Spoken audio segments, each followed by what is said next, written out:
بسم اللہ الرحمن الرحیم۔ صرف 5 منٹ کا مدرسہ قرآن و حدیث کی روشنی میں۔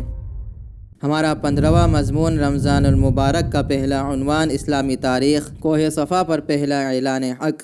نبوت مل جانے کے بعد حضور صلی اللہ علیہ وسلم 3 سال تک پوشیدہ طور سے اللہ کے دین کی دعوت دیتے رہے۔ جب اللہ تعالیٰ کی طرف سے خلم خلا اسلام کی دعوت دینے کا حکم نازل ہوا تو آپ صلی اللہ علیہ وسلم نے صفا پہاڑ کی چوٹی پر چڑھ کر قریش مکہ کے بڑے بڑے لوگوں کو آواز دی۔ جب سب جمع ہو گئے تو آپ صلی اللہ علیہ وسلم نے فرمایا، اے لوگو، اگر میں تم سے یہ کہوں کہ اس صفا پہاڑ کے پیچھے ایک لشکر آ رہا ہے جو عن قریب تم پر حملہ کرنے والا ہے، کیا تم اس کا یقین کرو گے؟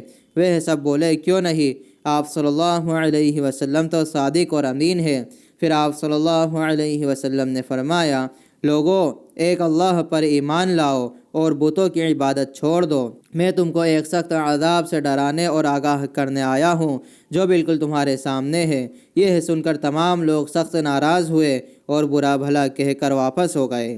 آپ صلی اللہ علیہ وسلم کے چچا ابو لہب نے بہت سختی سے کلام کرتے ہوئے کہا کہ سارے دن تمہارے لیے خرابی ہو، کیا صرف یہی کہنے کے لیے تم نے ہمیں بلایا تھا؟ اس کے بعد سے ہی آپ سے دشمنی اور مخالفت شروع کر دی۔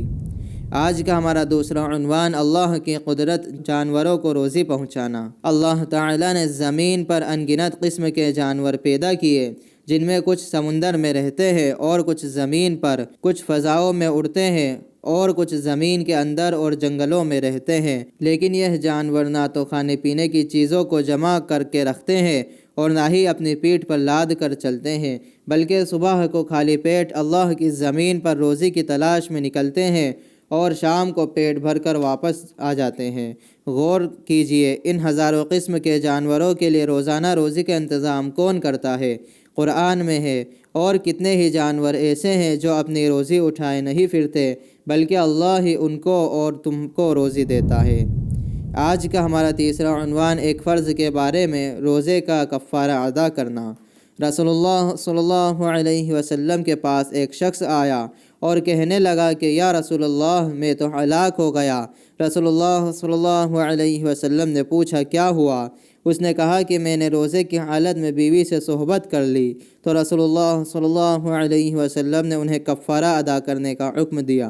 فائدہ: اگر کسی شخص نے رمضان کے روزے کی حالت میں بیوی سے صحبت کر لی تو اس پر مسلسل 60 روزے رکھنا، اور اگر اس کی طاقت نہ ہو تو 60 مسکینوں کو پیٹ بھر کر کھانا کھلانا واجب ہے۔ آج کا ہمارا چوتھا عنوان ایک سنت کے بارے میں، اعتکاف۔ رسول اللہ صلی اللہ علیہ وسلم ہر سال رمضان کے آخری عشرے میں اعتکاف فرمایا کرتے تھے۔ آج کا ہمارا 5واں عنوان ایک اہم عمل کی فضیلت، غریب رشتہ دار پر صدقہ کرنا۔ رسول اللہ صلی اللہ علیہ وسلم نے فرمایا، کسی غریب کو دینے پر صرف صدقے کا ثواب ملتا ہے، لیکن غریب رشتہ دار کو دینے پر دوہرا اجر ملتا ہے، ایک صدقے کا، دوسرا صلہ رحمی کا۔ آج کا ہمارا چھٹا عنوان ایک گناہ کے بارے میں، سونے چاندی کی زکوٰۃ نہ دینا۔ رسول اللہ صلی اللہ علیہ وسلم نے فرمایا، جو آدمی سونے چاندی کا مالک ہو اور اس کا حق یعنی زکوٰۃ ادا نہ کرے تو قیامت کے دن اس سونے چاندی کے پترے بنا کر جہنم کی آگ میں تپایا جائے گا۔ پھر اس شخص کا پہلو، پیشانی اور کمر کو داغا جائے گا، اور یہ داغنے کا عمل قیامت کے دن تک برابر جاری رہے گا، جس کی مقدار 50,000 سال کے برابر ہوگی، یہاں تک کہ بندوں کے درمیان فیصلہ ہو جائے گا، پھر اس کا ٹھکانہ جنت یا جہنم ہوگا۔ آج کا ہمارا 7واں عنوان دنیا کے بارے میں، کون سا مال بہتر ہے؟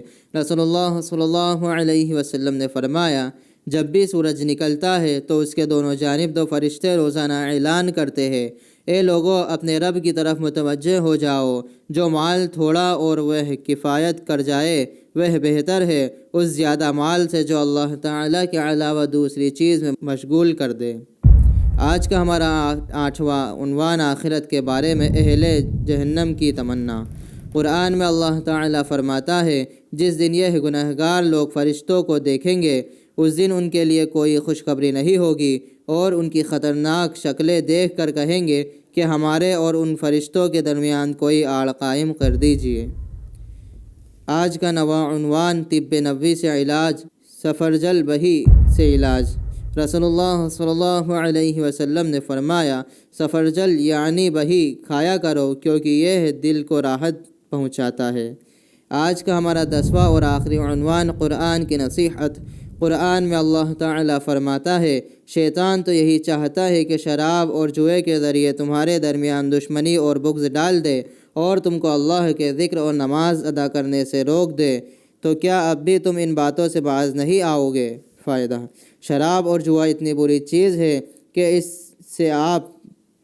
سے آپس میں دشمنی پیدا ہو جاتی ہے اور آدمی ہر نیک کام کرنے سے رک جاتا ہے، لہٰذا ان سے بچنا نہایت ضروری ہے۔